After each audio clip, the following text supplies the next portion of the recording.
پڑھ رہا تھا، پھر ظاہر ایکس رے اور الٹرا ساؤنڈ کا کام تو چل ہی رہا تھا، اچھے سونولوجسٹ تھے ہمارے پاس، ریڈیولوجسٹ تھے، لیکن پھر ہمیں یہ ذہن میں آیا کہ ہمیں نہ صرف یہ کہ state of the art diagnostic centre بنانا چاہیے، بلکہ اس کو باقاعدہ نرسنگ اور ٹیچنگ ہاسپٹل بنانا چاہیے۔ اس آئیڈیا پہ ہم نے جب تبادلہ خیال کیا، بلکہ اس کو باقاعدہ نرسنگ اور ٹیچنگ ہاسپٹل بنانا چاہیے، اس آئیڈیا پہ ہم نے جب تبادلہ خیال کیا، آج ہارون قاسم صاحب تشریف نہیں لا سکے ہیں، ہم نے ایک بورڈ بھی تشکیل دیا جس کو وہ ہیڈ کرتے ہیں، اور اس کے ساتھ ساتھ ہمیں ڈاکٹر یعنی پہلے تو یہ پورا آئیڈیا جو ہے انجینئر سلیم اظہر صاحب جو ہمارے سی او تھے ان کے ساتھ بیٹھ کر اس کو ڈیزائن کیا گیا۔ پھر ہم نے سوچا کہ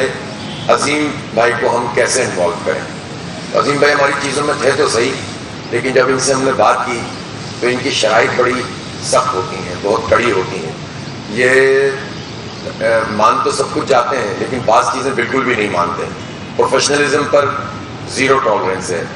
پھر ان کی یہ بات مجھے بہت اچھی لگتی ہے کہ بھائی مینجمنٹ میں آپ کے اپنے مسائل ہوں گے، ڈیسیشن آپ کے اپنے ہوں گے، لیکن آپ ہمارے جو پروفیشنل کام ہے اس میں جو ہے نا کوئی مداخلت نہیں ہونی چاہیے۔ ہم نے ان کو یقین دلایا، اور میرا خیال ہے کہ شاید ایسا ہی ہوا ہو، اور عظیم بھائی اس کی گواہی دیں گے کہ جب انہوں نے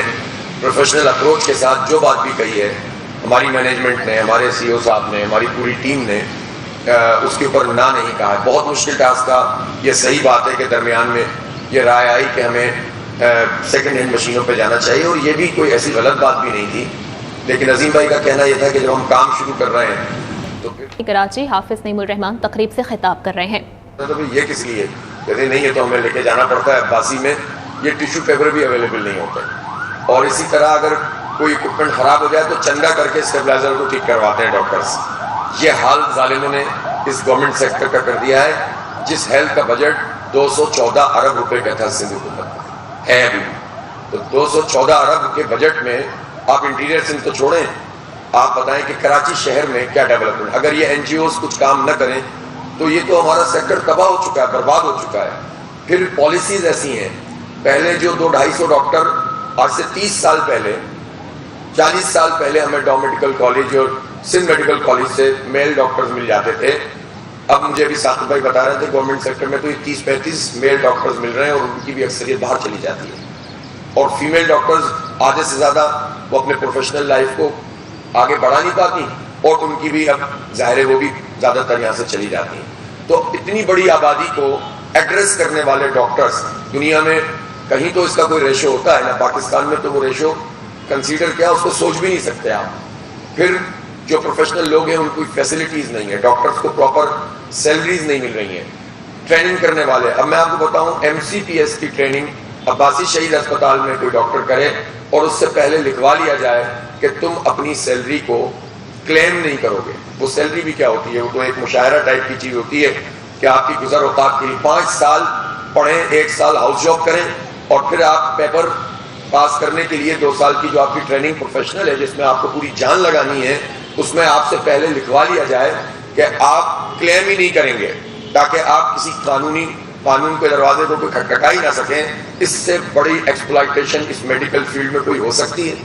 لیکن یہ گورنمنٹ سیکٹر میں ایکسپلائٹیشن ہو رہی ہے اور ہم سب دیکھ رہے ہیں۔ تو اس لیے میں یہ سمجھتا ہوں کہ صرف اس طرح کرنے سے بھی کام چلے گا نہیں، یہ تو ہم نے کر دیا اور یہ بتا دیا کہ جب الخدمت یہ کام کر سکتا ہے، جماعت اسلامی یہ کام کر سکتی ہے، تو 214 ارب روپے ہمارے ٹیکسوں کے پیسوں سے جو حکومت چل رہی ہے وہ کیوں نہیں کر سکتی؟ سب کچھ کر سکتے ہیں، لیکن ظاہر ہے جہاں ہم یہاں سوچتے ہیں کہ پروفیشنل اپروچ ہماری کمزور نہیں ہونی چاہیے، اگر ہم نے اس پہ کمپرومائز کیا تو ادارہ نہیں چلے گا۔ جب ہم یہاں سوچتے ہیں کہ میرٹ کو پامال نہیں کریں گے، جب ہم یہاں سوچتے ہیں کہ غریب یہاں سے واپس نہیں جانا چاہیے، مڈل کلاس کو کوئی تکلیف نہیں ہونی چاہیے، جب ہم یہاں سوچتے ہیں کہ کسی کی عزت نفس کو پامال نہیں کرنا چاہیے، تو پھر یہ سوچ پوری قوم کے لیے کیوں نہیں ہے؟ پوری قوم کے لیے ہونی چاہیے۔ تو اس لیے میری آپ سب حضرات سے یہی درخواست ہے کہ بڑا کام ہمیں اس شعبے میں بھی کرنا ہے تاکہ ہماری پوری قوم کو یہ سہولتیں ملیں۔ اس میں جو پرائیویٹ سیکٹر ہوتا ہے یا این جی او سیکٹر ہوتا ہے وہ ایڈ آن کرتا ہے چیزوں کو، یہ نہیں ہوتا کہ سارا انحصار اس سیکٹر پر ہو جائے،